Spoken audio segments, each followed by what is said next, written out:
In this video, I'm going to be giving you 7 years of fitness advice in 45 minutes. So this video is going to be broken down into 6 categories. First being everything to do with your weight training, second being everything to do with cardio, third being recovery, fourth being supplements, fifth being eating, and then lastly we're going to go over everything to do with a mindset. So before we get started, my name is Charlie. I'm a bodybuilder, BJJ fighter, level 3 personal trainer. I've over 7 years of experience in the fitness industry and I've helped many clients gain muscle, build strength and lose weight.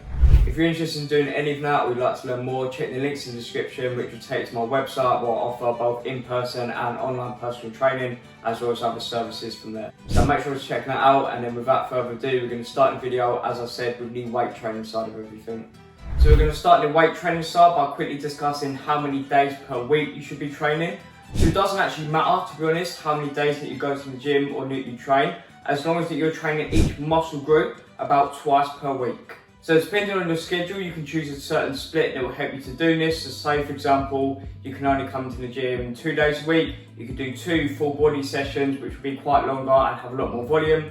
And then if you could come in more often, let's say 6 days per week, you could do like a push-pull legs, then a rest day. So you'll split your training up into different days with different exercises to allow you to, again, as I said, train each muscle group about twice per week. So now you know how many days per week you should be training. We're going to be going into more detail on the 2 types of exercises, which are compound and isolation exercises. Starting with compound exercises, these are exercises that are going to use multiple muscle groups and multiple joints at the same time. Common examples include like a bench press or a squat, where in the bench press, for example, your shoulders and elbows are going to be moving, and in the squat, it's going to be mainly your hips and knees that will be moving. So in the 6 main compound movements, 2 from the lower body and 4 from the upper body. The 2 from the lower body are going to be any sort of squat movement. So that's any movement similar to a squat, like any squat variation, either with a barbell or on a Smith machine or on a machine or on a hack squat, or any sort of leg press movement. Anything where you're essentially pushing away with your legs will count. And then the other lower body movement is going to be a hinge movement. So that's a movement where you're mainly like bending at your hips. So examples now would be like a stiff legged deadlift or good morning or glute bridge, anything sort of similar to that movement. And then the 4th and the upper body are going to be a horizontal push. So any movement like a chest press or a bench press, anything like that.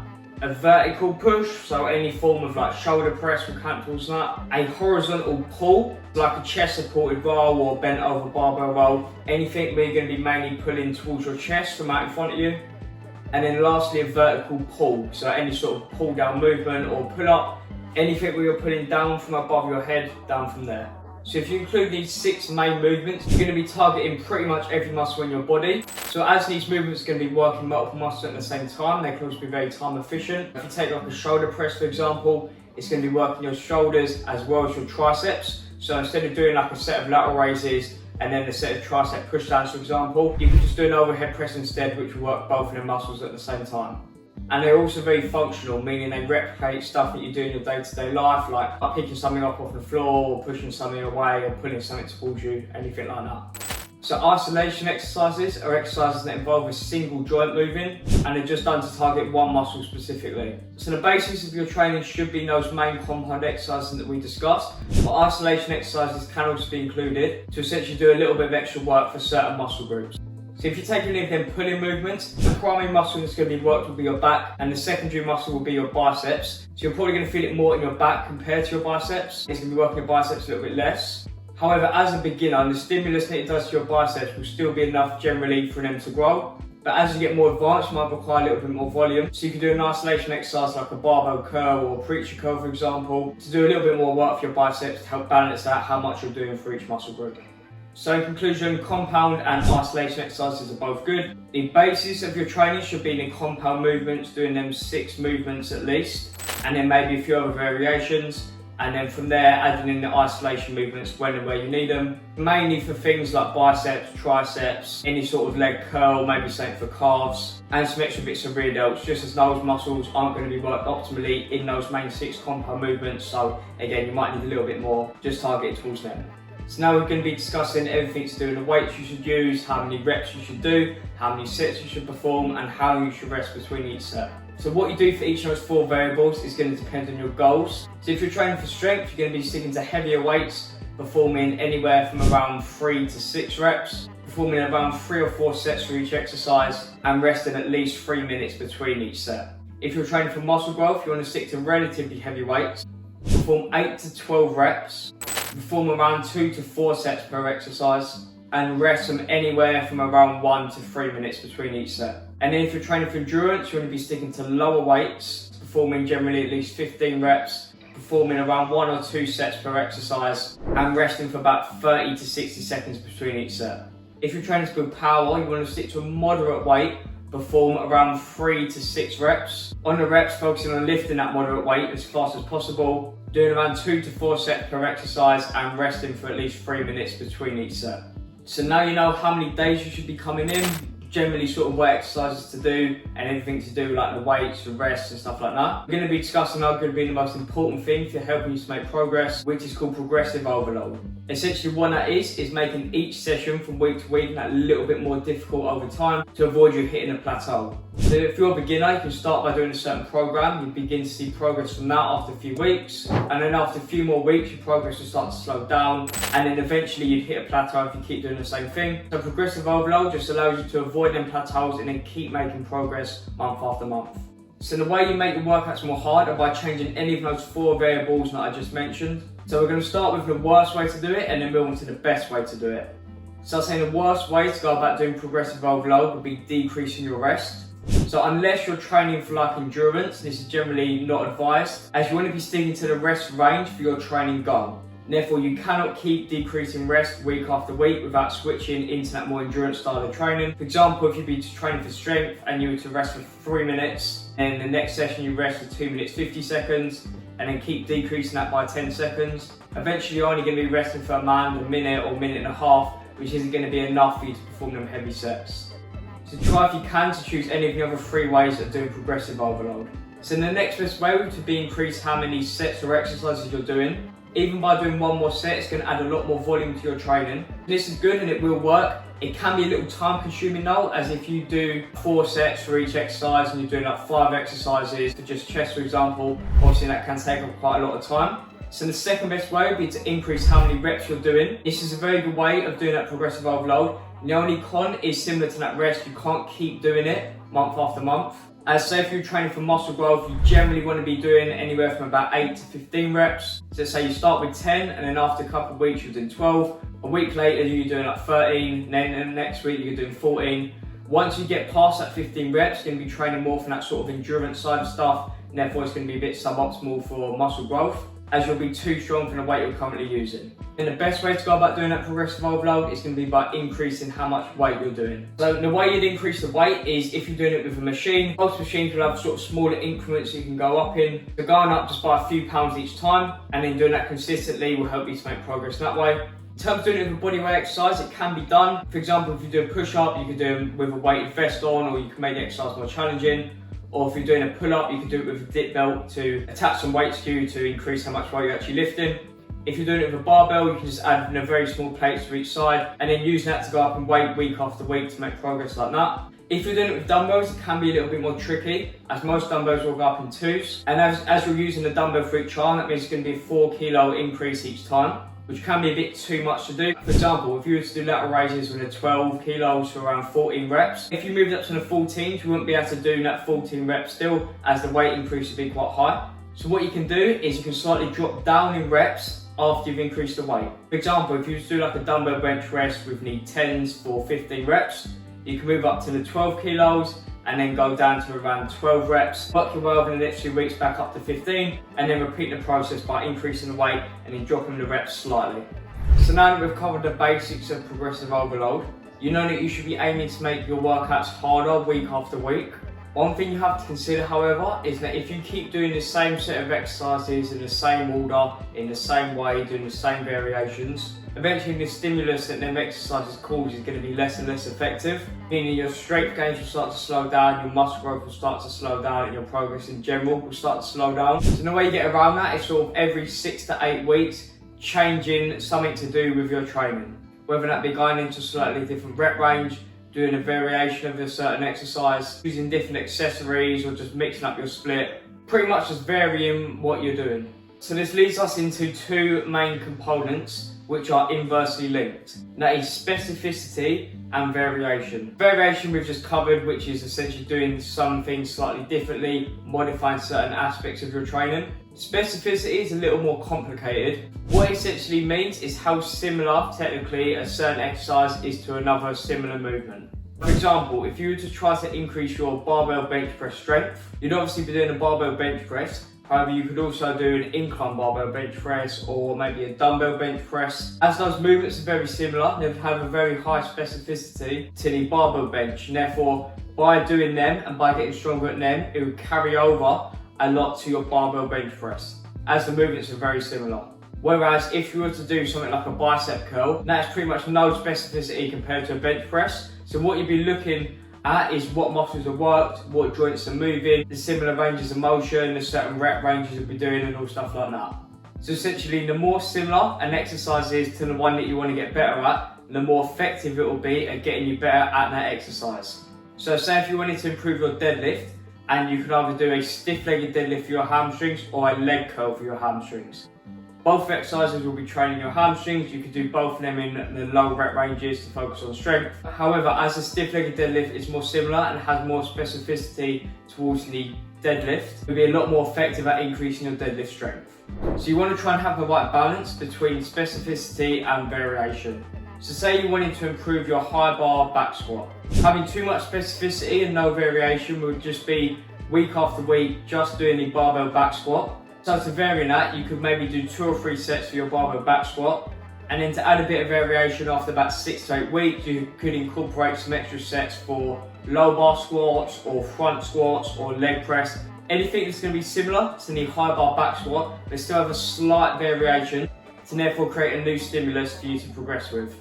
So you wouldn't want to vary in exercises too frequently. For example, you wouldn't want to every week change what exercise you're doing, so that you actually have time to do that exercise and get better in that movement and strengthen and build up your muscles that will be used during that movement.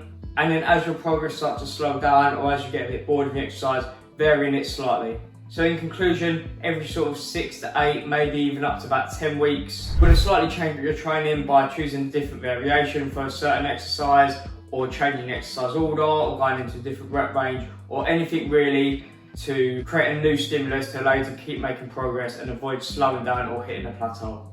So that's going to conclude the weight training. Now we're going to be moving on to the cardio. So we're going to start off with cardio by going over the 2 main types of cardio that you can do. So these are going to be low intensity steady state or LISS training, and high intensity interval training or HIIT training. And the LISS cardio will be going at a moderate speed and maintaining that throughout the whole duration of your cardio. And the HIIT training will be going at a fairly moderate easy speed, and then all of a sudden going as fast as you can for maybe 20 or 30 seconds, and then going back into that lower speed for a few minutes, and then going into that very fast speed for a certain amount of time after that.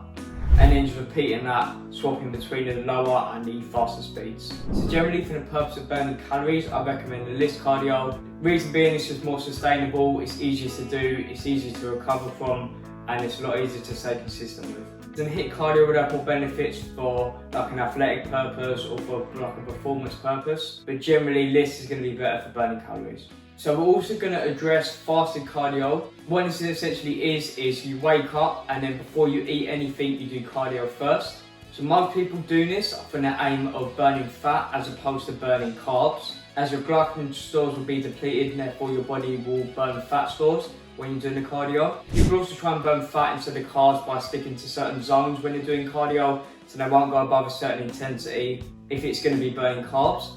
However, when you're doing the cardio, say if you were to burn more carbs when you're doing the cardio, you'll then burn more fats for the rest of the day. Vice versa, if you burn more fats doing the cardio, you're just going to burn more carbs as energy throughout the rest of the day. So whether or not you burn fat or carbs when you're doing cardio has no effect whatsoever on your fat loss in the long term. However, if you are doing fasted cardio, you won't have them topped up glycogen stores and the energy to actually be able to do an intense cardio session, and therefore will burn less calories doing it fasted. So for that reason, I recommend just avoiding fasted cardio. So in terms of when you should do the cardio, ideally it would be on the days that you're not doing weight. So say you were to weight train on Monday, Wednesday, Friday, you could do the cardio on maybe Tuesday and Saturday. If you have to do it on the same day, always ensure that you do any cardio after you do the weights and not before. Reason being, if you were to do the weights first, you're going to be slightly fatigued, but you can still do the cardio. Whereas if instead you were doing the cardio session first, and you were to use up your energy doing that, you wouldn't have enough to be able to do the weights effectively. So always try and do weights first, cardio second. We're also going to discuss the afterburn effect. What this essentially is the effect after you've done a cardio session, especially at high intensity. So in a high intensity cardio essentially results in your metabolism being elevated for a duration after you've done the cardio. Meaning you are going to burn more calories throughout the rest of the day after you've done the cardio.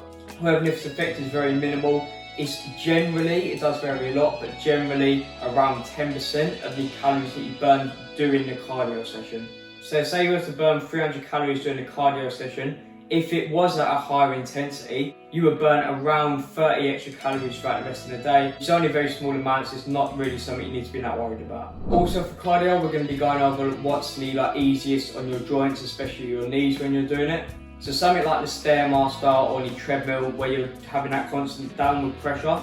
If you have any knee injuries, it can be slightly worse than that, or it can be painful to do it. So you can instead opt for something like the cross trainer where your weight isn't going to be going down through your knee each time. Or even better, any sort of cycle or bike variation as your knee is going to be constantly moving, but it's not at any point going to be fully locked out. So also something to consider for cardio is similar to what we discussed in the weight side. You want to do that progressive overload, but for the cardio. So you either want to make the cardio more intense or do it for longer. So if you were to do a walk on a treadmill, for example, for 20 minutes, 3 times a week. So week to week, you could either be upping it by 2 minutes, which will result in you, in 10 weeks time, now you're doing 40 minutes of cardio. Or instead you could increase the speed. So say you were to do it at a speed of 4 kilometers an hour, you could each week up it by 0.2 maybe on there. So then in 10 weeks time you're doing it at 6 kilometers an hour instead. The reason you want to do this is that you also want to try and increase your cardiovascular fitness. So essentially what that is how good at cardio you are. So the more you improve that and the better you are at cardio, you can go at a faster speed or higher intensity for a longer duration of time, therefore allowing you to burn a lot more calories doing cardio in the long term. So we're going to be going over the treadmill a little bit as it is the most common. So on the treadmill, to burn 100 calories, a 155-pound person has to walk 1 mile. So to work out how many calories that you burn in a mile, you take your weight in pounds, divide it by 155, and then you're going to get a number in your calculator. If you weigh more than 155, it's going to be 1 point something something something, and then if you weigh less, it's going to be 0 point something something something. So then you times that number by 100, and then that's how many calories you're going to burn in a mile on average. So another thing that relates to this topic is how efficient you are at doing the cardio is going to slightly affect how many calories you burn doing it.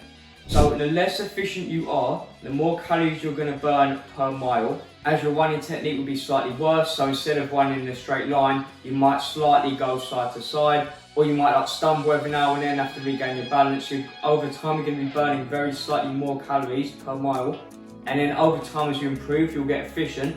Although you will be burning slightly less calories per mile, your cardiovascular fitness will be so much higher that you'll be able to do a lot more miles in total, which will completely negate the decrease in calories burned doing the cardio, and therefore it will be a good thing in the long term to get more efficient at cardio. So while we're also on the topic of the treadmill, the best way for you to burn more calories on the treadmill is to increase the incline. So most treadmills at most gyms go up to 15%, some do go up to 30%, but 15 is the most common. So if you were to get an incline up to 7.5%, you're going to be burning around 50% more calories. And then if you get up to that 15%, you're going to be burning double the amount of calories.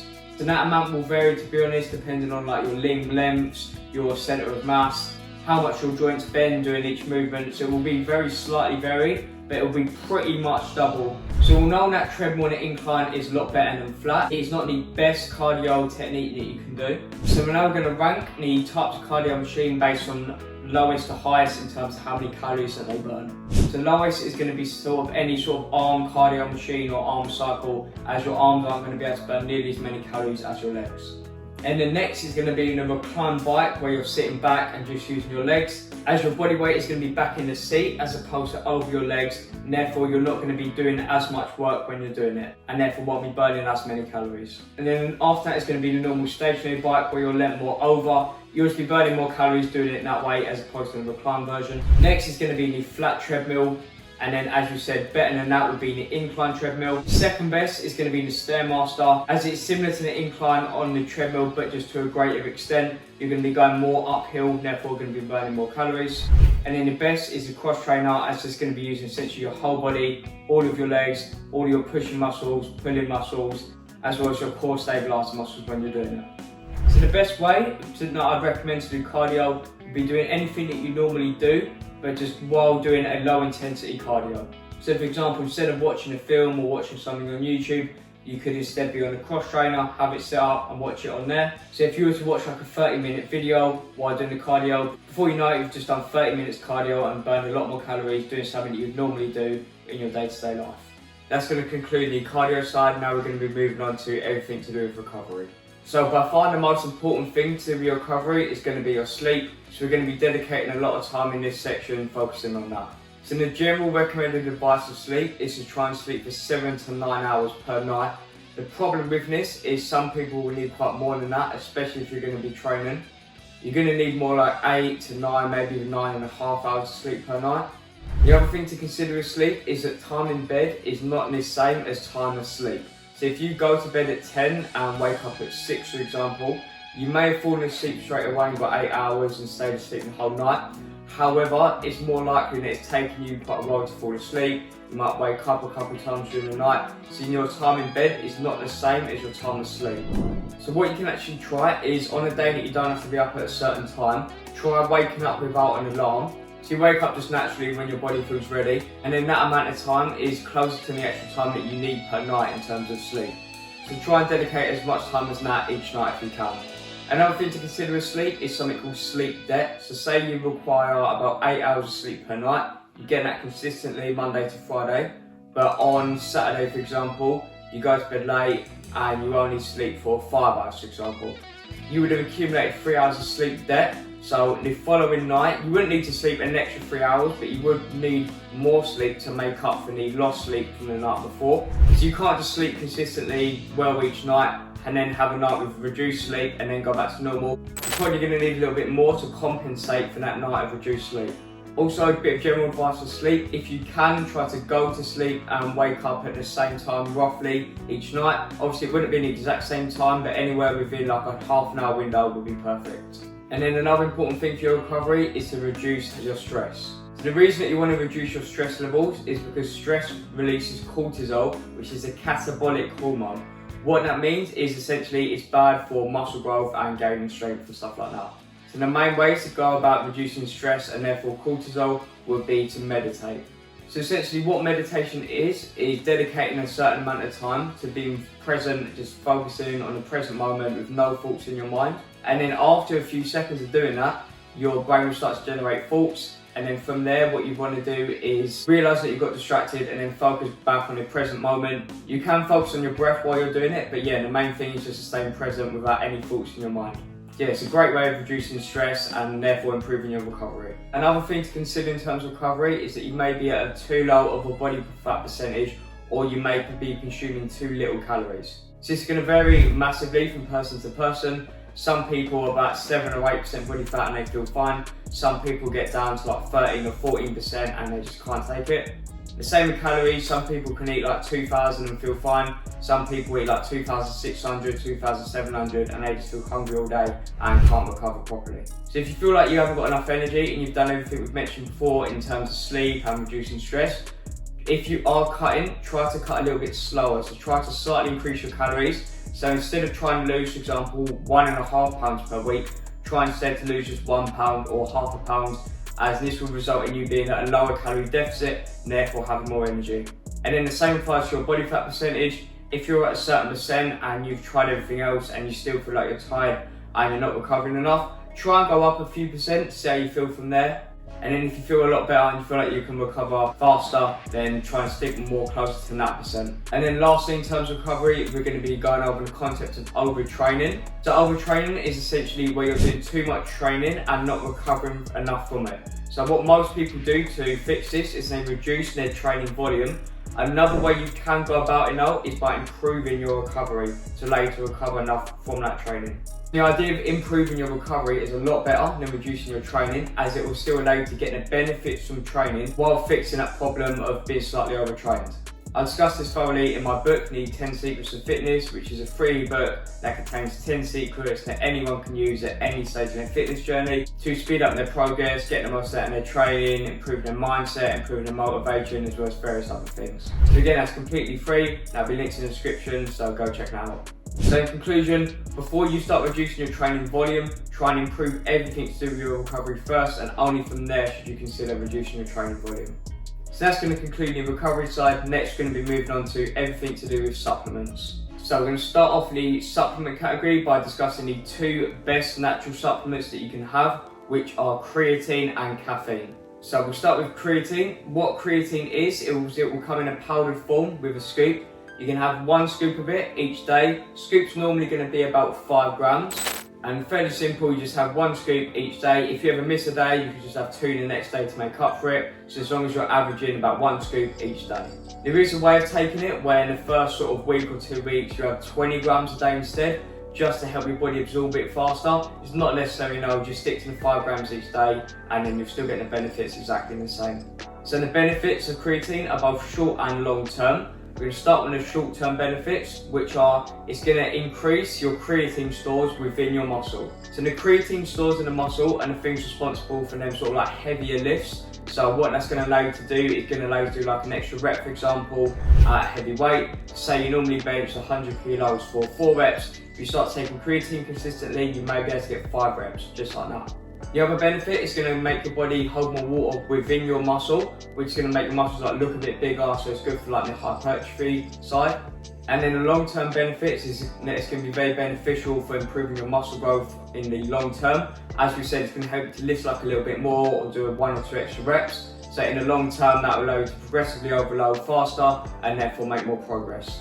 The only sort of maybe side effect is that it will slightly increase your DHT levels. It's been shown to do that. This may, if you're already predisposed to balding, it may slightly accelerate it, but it's still a very grey area and there's no like concrete evidence to show it does do that. It's just like theory and speculation really. Next, we're going to be moving on to caffeine. So caffeine is going to come in many forms, whether it be coffee or energy drinks or pre-workout or caffeine supplements. In terms of the amount of caffeine you want to have around 100 up to 400 milligrams per day. Generally, you don't want to go above that, and that is sort of like the safe upper limit, 400 milligrams. You start to feel results after about 100, 150 milligrams. So in terms of like common sources, in an average coffee, an average like teaspoon of coffee is going to be about 100 milligrams. In an energy drink, anywhere around sort of 150 milligrams. And then in pre-workouts, anywhere from about 150 up to some have like 400 milligrams. So the benefits of caffeine is that it's going to improve like your focus, make you have more energy. Therefore, it's going to allow you to lift more in the gym and just improve your workouts in general. So as we said with the creatine, you want to have that each day and have that consistently. The only problem with having caffeine consistently is that if you do have the caffeine consistently, over time you're going to become less sensitive to the benefits of it. So say you have it like every day for 2 months, after a while you would feel like you're not getting that same sort of boost from it, you're not feeling the same after you've had it. So if you are feeling that, in that case what you'd want to do is go a week without having any caffeine whatsoever, so no energy drinks, no coffee, nothing with caffeine in it. And then once you go back to having the caffeine after having that break, you'll become a lot more sensitive to it and you feel the benefits from it a lot more. The other thing in terms of caffeine you have to consider is the time that you're having it. So unlike creatine where you can have it pretty much any time during the day, but for caffeine you wouldn't want to have it in the evening or up to like 5 hours before you go to sleep. Reason being is that if you have it too close to when you go to sleep, it will slightly still be in your system when you're trying to fall asleep, and it can make it harder for you to fall asleep, harder for you to get into a deep sleep. You can be like waking up during the night. So generally you want to avoid it in the evening before you're going to sleep. If you do feel like you need some sort of pre-workout or something like that and you're training in the evening, choose a decaf pre-workout instead. which is a pre-workout without any caffeine in it. That way you're still getting a boost and the benefits of your training without negatively affecting your sleep. Next up, what we're going to be discussing is protein powders. And these are going to come in two main forms, which are going to be whey and casein. So they're both very similar and they're high in protein, and if they're from a good source, will be low in sugars and fats. The main difference is how fast your body digests them. So from the whey, your body's going to digest it quite quickly, whereas from the casein, it's going to be slower digesting. So knowing that, you can choose when you have it throughout the day. So you generally would want to have the whey for breakfast or after you've fasted for a while, as your body wouldn't have had protein for about 7 or 8 hours, for example. Therefore, you want to get it in your system as fast as possible. Whereas with casein, it's going to be slower digesting. So you want to have it before you go to sleep or before you're going to be fasting for a while. Just it's going to be slower digesting and your body's going to absorb it slower throughout the night. So most scoops will have about 25 to around 30 grams of protein in each scoop. There are various different flavours, so find one that you like and just stick to that. It's one of the supplements that you don't need. It is just an extra source of protein if you're struggling to get enough protein in, or you just like to mix up your diet to get an extra source of protein. It can be very beneficial in regards to that. And then we're going to be discussing two pre-workout ingredients, two of the best, which are going to be citrulline and beta-alanine. So we're going to start with citrulline. One that is in most cases, it will be citrulline malate, which is citrulline mixed with malic acid, which is another beneficial pre-workout ingredient.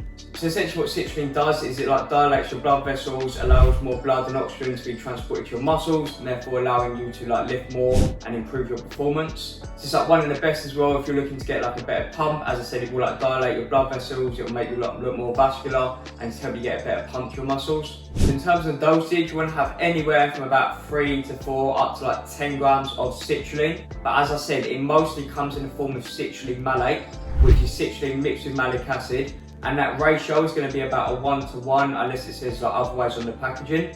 And therefore, if you were to have 6 grams of citrulline malate, it'd be 3 grams of citrulline and 3 grams of malic acid. So just bear that in mind if you're having a pre-workout. You could maybe have a little bit of extra citrulline just to ensure that you're getting the max dose you can and therefore getting the most benefits out of it. And then next we're going to be discussing beta-alanine. Essentially what that is another pre-workout ingredient. You want to have it if you can, similar to the creatine. You want to have a scoop of it each day to get the most benefits out of it, and the scoop's going to be about 3 to 5 grams. So the main benefits of beta-alanine are going to be more of the endurance and cardio side of stuff. So each person is going to benefit from it differently, but it's generally going to improve your cardio by around 3 to 5%. So it is that ingredient in most pre-workouts to give you that tingly feeling, so that's the only side effect. And that tingly feeling should go away after about half an hour. Also, if you're going to be having it on its own, try to have it with a drink or something flavoured, as the flavour of the beta-alanine itself isn't that nice. So that's going to conclude the supplement section. Next we're going to be moving on to everything you need to know in terms of eating. So we're going to start off in the eating section by discussing the two most important things that you need to be aware of in terms of eating, which are calories and protein. So we're going to start with calories. Calories are essentially a unit of energy, and the amount of calories that each person needs is going to vary massively. So the average recommendation of a female having 2,000 and a male having 2,500, in 99% of cases that's not going to be accurate, so don't go by that. Also try and avoid using any calorie calculators, as these will also not be accurate in terms of telling you how many calories that you need. And the only way that you can find out how many calories that you need is 2 steps. So first you're going to determine how your weight's changed over the past 4 or 5 weeks. Has it stayed the same? Has it gone down or has it gone up? And then next you're going to track your calories for about 2 or 3 days. Just get an average in terms of what you're eating. And then if your weight has stayed the same, that is going to be your maintenance. If your weight has been going down slightly, your maintenance is going to be slightly above that. And then if your weight has been increasing, your maintenance is going to be slightly below that. So by maintenance calories, I mean how many calories your body needs each day to maintain its body weight. So depending on how you want to change your body weight will determine how you're going to go about consuming calories now you know your maintenance. So if your goal is to increase your body weight, you want to be eating in a calorie surplus, and that's eating more than your maintenance. If you want to lose weight, you want to be eating in a calorie deficit, which is lower than your maintenance. And then if you want to gain muscle without gaining fat, the actual surplus that you need to gain purely muscle will only be 30 calories of a surplus each day. It's a very, very small amount. You probably won't even be able to track that little. So generally just eat around maintenance, maybe have a little bit more every now and then. And then if you want to lose body fat, you want to be in a calorie deficit. Generally, the lower the deficit and the slower that you lose the weight, not only is it going to be more sustainable, but it's also going to be more likely that you're going to stay at that weight once you've lost it. So I recommend losing about half a pound up to about a pound. In most cases, you generally don't want to go above that unless you're massively overweight. So there's 3,500 calories in 1 pound of fat. So if you wanted to lose 1 pound of fat per week, you're going to eat in a calorie deficit of each day of 500 calories. So 500 less than your maintenance. If you wanted to lose half a pound per week, you're going to be eating in a deficit of around 250 calories. So your calorie maintenance is going to be made up of 4 main factors. First being your BMR, which is essentially how many calories your body burns if you literally just did nothing. So like all the processes of like all your internal organs and everything your body needs just to keep itself running without you like doing any exercise or doing anything else. And then the next factor is going to be exercise. So obviously if you were to go for a run and you were to burn 300 calories, that's going to add 300 calories to your total daily calorie expenditure. Another thing that's similar but slightly different is NEAT, non-exercise activity thermogenesis. Pretty much that just means like fidgeting and moving around and stuff like that. So like what I'm doing now with my hands, or say like you're on a phone for example and like you start walking around, or you like keep adjusting your position when you're sitting, or anything like that really. So any movement that's not deliberate exercise essentially. And then lastly is going to be the thermic effect of food. What that essentially is the amount of calories that your body burns in the process of digesting food. And that's going to be different for each macronutrient, so we're going to discuss macros now. There are 4 macros. We're going to be going over the 3 main ones to start, which are protein, carbs and fats. So each one of them macros has a different purpose, like a different benefit for your body, as well as a different amount of calories per gram, as well as a different thermic effect, which we'll discuss now. So starting with protein, the main benefit of that is going to be for muscle growth and getting stronger and recovering from training and stuff like that. It's going to have around 4 calories per gram and a thermic effect of 30%. Meaning if you were to eat 100 calories of purely protein, 30 calories will be burned in the process of digesting that.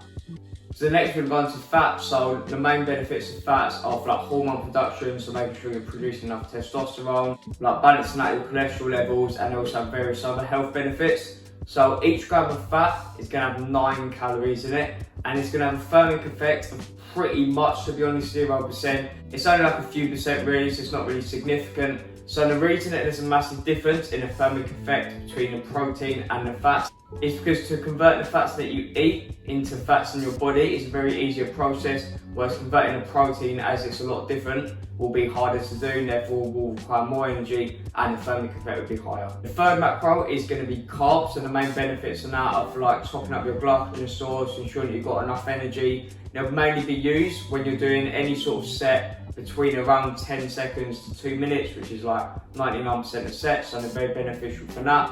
It's going to have a thermic effect of around 10%, and it's also going to have 4 calories per gram.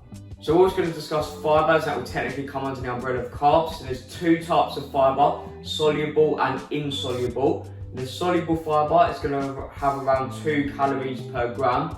The insoluble fibre, as you can't digest it, is going to have pretty much 0 calories, again, just because you can't actually digest the calories within it. So the main benefit of fibre is for like digestion, and it also helps you to stay fuller. And I did say there was 4 macros. The 4th one is technically alcohol, which has 7 calories per gram, and the thermic effects of around 20%, but generally you want to avoid any alcohol, or at least minimise it, so try and avoid it if you can.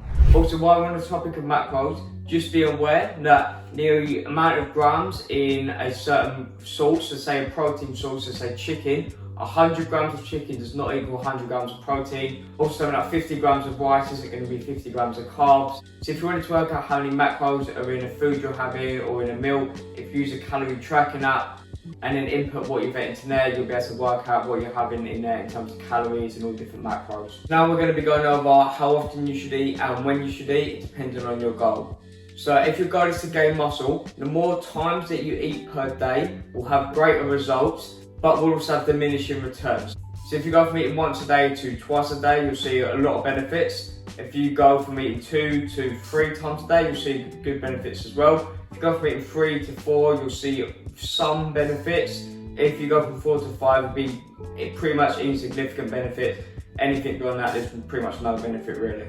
So the best would probably be around 4 times per day. So you can split up what you're eating, so you don't have to have 4 big meals. You can maybe have 1 or 2 and then just some high protein snacks as well. And you want to time them so they're split out throughout the day. So you want to have something to eat, ideally within like an hour or 2 of waking. And then after that, like every sort of 4 hours throughout the day, ending your last meal about an hour at least before you go to sleep. You don't want to be eating right away before you go to sleep, as it can negatively affect your sleep. And if your goal is to lose body fat, you may actually find a lower frequency in terms of eating, so you might only eat like 1 to 3 times per day, would be better for you, as there'll be less opportunities to overeat. Also maybe trying like fasting, so not eating for like 4 hours after you've woken up and 4 hours before you go to sleep. So you're just eating within like an 8-hour window. So you don't have to do that, it's just something you might want to try just to make sure you're consuming the right amount of calories. So as I said, the most important thing would be calories and protein, and then followed by like how many carbs and fats you're having. But the micronutrients will also have a small benefit, mainly like for your health, and therefore prevent you, for example, getting ill. As if you were ill, you wouldn't be able to train properly. So if you can eat a healthy diet rich in all the micronutrients, that will just help to optimize your health, to allow you just to train consistently without having any negative effects on your health, and therefore prevent you having to take any time off training. So that's going to conclude everything to eating. Now we're going to be going on to our final section, which will be mindset. The most important thing in terms of your mindset is going to be your ambition. So we're going to start with that now. So I'd say the more ambitious you are and the bigger your goals are, the better.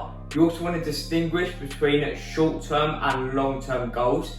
So your short-term goals are going to be stuff over like the next few weeks or months, for example, whereas the long-term goals are going to be months or years into the future.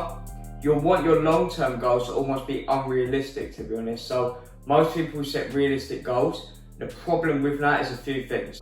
If your goals are quite small and realistic, you're gonna have less motivation when you're actually training, and you're gonna be more likely to stop once you've actually achieved that goal. Whereas if you shoot for something that's almost unrealistic, you're gonna need to optimize everything, and therefore gonna be more motivated to achieve it. Also, say if you don't achieve it and you get like 80 or 90% of the way there, you're still going to be in a better position compared to have achieved like the less impressive realistic goal. But one of the most important things is when you set that massive, almost unrealistic goal, is you want to reinforce yourself that you're never going to quit no matter what. So ideally just think this to yourself in your mind every day, or even up to like every hour, that you're never going to stop no matter what. So even if you had to take like months or a year off, you're still under that mindset that you haven't stopped, you're just taking a break, and that one day in the near future you will start back, progressing towards your goal. So now you know that, we're going to be going over how you can gain motivation to actually allow you to progress towards that goal. The best source of motivation is going to come from your competition. So like the general advice in terms of fitness is to not compare yourself to others, just like compare yourself to how you were. The problem with that is you'll be missing out on a massive source of motivation. So for any other sort of sport really, whether that be like a team sport or an individual sport, the competition and the people that you're competing against are going to be the main driving force in terms of motivating you to get better. And in certain sports as well, the consequence of not having that competitive mindset are going to be catastrophic. For example, if you were to train for an MMA fight and the whole time you're training, you're under the mindset that you're just competing against yourself and you're just comparing yourself to how you were, and you're not worried about your competition. When you do go into that MMA fight, there's a chance you could get your leg ripped in half and now you can't walk for 6 months. As you didn't accept the fact that you are going to be competing against someone else, and therefore you lack that motivation to actually train more and get better. You shouldn't be comparing yourself to someone that's way above you and has years more experience than you, but what you should do is compare yourself to that person that's like 10% ahead of you. So their physique's just that little bit better, maybe they're a little bit leaner or have a little bit more muscle, or they're maybe like 10 kilos stronger than you on bench. Pretty much like they're just out of your reach at the moment, but if you really dedicate yourself in the next sort of 6 months, you could get to their level and then overtake them. And then as I mentioned with the previous point, once you do achieve the goal, you want to instantly set the next one, which is going to be even bigger. You want to apply this to the competitiveness side as well. So once you do manage to get to the level of the person that's just above you and eventually out-compete them, you instantly want to be looking to the people and then on at the next level, and once you beat them, the people on the next level, you just keep going up and pretty much never want to stop, to be honest. You also want to be under the mindset that this isn't going to be something that you can do in the next few months or even a few years. You want to have a plan that's going to be for the next 10 or even up to 15 years, depending on your age, to then get you to where you want to be in terms of fitness. So that's going to conclude the mindset section as well as the video as a whole. So if you enjoyed the video, please do subscribe and like. As I said in the beginning, there'll be links in the description to my website with everything off on there, from in-person training, online personal training, as well as various other stuff, as well as my ebook as well. So make sure you check that out, and I'll see you in the next video.